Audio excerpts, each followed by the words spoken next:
தூத்துக்குடி மாவட்டம் வேடநத்தத்தில் 12ஆம் வகுப்பு பள்ளி மாணவி கொலை செய்யப்பட்ட விவகாரத்தில் உடற்கூறு ஆய்வில் தொண்டை எலும்பு கழுத்து எலும்பு உடைந்திருப்பதாக அதிர்ச்சி தகவல் வெளியாகி இருக்கிறது. இந்த விவகாரத்தில் காவல்துறை உரிய நடவடிக்கை எடுக்க கோரி 6 மணி நேரத்திற்கு மேலாக தூத்துக்குடி மதுரை தேசிய நெடுஞ்சாலையில் மாணவியின் உறவினர்கள் தொடர் மறியல் போராட்டத்தில் ஈடுபட்டு வருகிறார்கள். கூடுதல் தகவல்களை வழங்குவதற்காக இணைகிறார் செய்தியாளர் ராஜசலபன். வணக்கம் ராஜசலபன், விவரங்கள். வணக்கம் ஆபிரகாம். தூத்துக்குடி மாவட்டம் குளத்தூர் அருகே உள்ள வேடநத்தம் கிராமத்தைச் சேர்ந்த 17 வயதுடைய 12ஆம் வகுப்பு படிக்கும் மாணவி நேற்று முன்தினம் அங்குள்ள காட்டுப்பகுதியில் மர்மமான முறையில் கொலை செய்யப்பட்டு சடலமாக கிடந்தார். இது குறித்து குளத்தூர் காவல் நிலைய போலீசார் வழக்கு பதிவு செய்து விசாரணையை தீவிரப்படுத்தியுள்ளனர். 6 தனிப்படைகள் அமைக்கப்பட்டு குற்றவாளிகளை தேடி வந்த நிலையில் கூடுதலாக 4 தனிப்படைகள் அமைத்து இப்பொழுது 10 தனிப்படைகள் மூலமாக இந்த குற்றவாளிகளை தேடப்பட்டு வருகின்றன.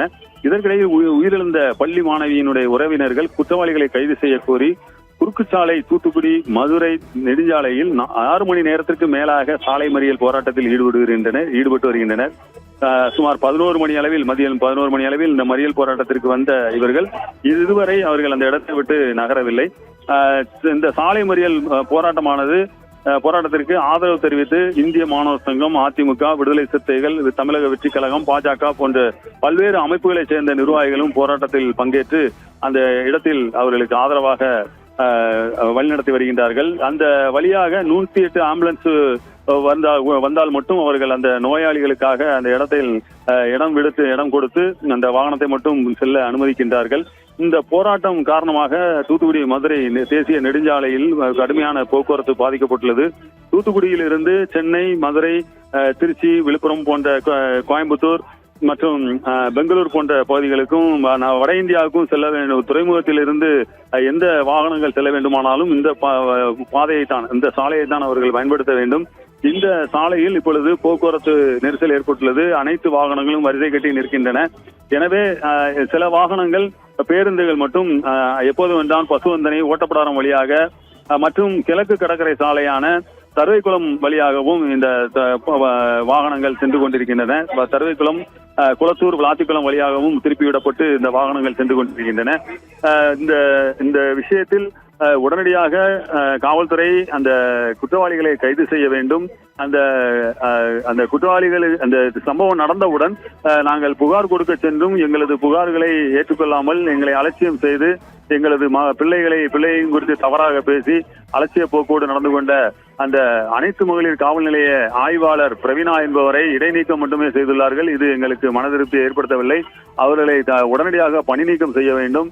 மற்றும் அந்த குளத்தூர் காவல் நிலையத்தில் நாங்கள் முதலில் சென்று சட்டம் ஒழுங்கு காவல் நிலையத்தில் நாங்கள் புகார் செய்யும் போது எங்களது புகாரை ஏற்றுக்கொள்ள மறுத்து எங்களை அவதூறாக பேசி அனுப்பிய அந்த செல்வராஜ் என்ற உதவி ஆய்வாளரையும் பணி நீக்கம் செய்ய வேண்டும். மேலும் அந்த அனைத்து மகளிர் காவல் நிலையத்தில் அன்றைய தினம் பணியில் இருந்த காவலர்கள், அதாவது உதவி ஆய்வாளர் மற்றும் காவலர்கள் அனைவரையும் மீதும் உரிய நடவடிக்கை எடுக்க வேண்டும் என்பதான ஒரு கோரிக்கையை வலியுறுத்தி இன்றும் இதுவரை அந்த உடற்கூறு ஆய்வு முடியப்பட்டு அந்த பிணவரையில் உள்ள அந்த ஃப்ரீசர், அதாவது குளிர்சாதன பெட்டி அறையில் இப்பொழுது உடல் வைக்கப்பட்டுள்ளது. அந்த உடலை நாங்கள் வாங்க மறுத்து வருகிறோம். எங்கள் உடலை வாங்க மாட்டோம். எங்களுக்கு அந்த குற்றவாளிகள் கைது செய்யப்பட வேண்டும். தவறு செய்த காவல்துறை அதிகாரிகள், அதாவது இந்த குற்றம் நடப்பதற்கு உரிய பொறுப்புள்ள அந்த காவலர்கள் மீது உரிய நடவடிக்கை எடுக்க வேண்டும் என்பதாக கூறி அந்த மாணவியுடைய தகப்பனார் நமது தொலைக்காட்சிக்கு பேட்டியளித்தார்கள். அதிலும் கூட அந்த விஷயத்தை தான் அவர்கள் உறுதியாக கூறியுள்ளார்கள். எனவே இந்த பிரச்சனை உடனடியாக முடிவுக்கு வர வேண்டும் என்பதாகத்தான் அனைத்து தரப்பு மக்களுடைய கோரிக்கையாக உள்ளது.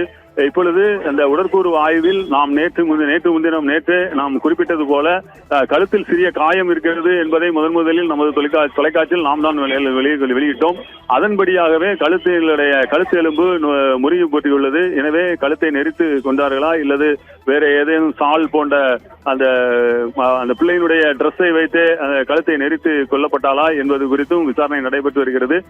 இந்த தூத்துக்குடியில் இந்த சம்பவமானது தமிழகத்திலேயே பெரிய ஒரு பேரதிர்வலையை ஏற்படுத்தியுள்ளது என்றே சொல்லலாம் ஆபிரகாம். இது இந்த குற்ற வழக்கில் உரிய நடவடிக்கை எடுக்கப்படவதால் நாங்கள் இந்த இடத்தை விட்டு நகர மாட்டோம் என்பதாக கூறி இதுவரையும் இன்னும் அந்த இடத்தை விட்டு கலைந்து செல்லாமல் பொதுமக்கள் சாலை மறியலில் ஈடுபட்டு வருகிறார்கள் என்பது குறிப்பிடத்தக்கது ஆபிரகாம்.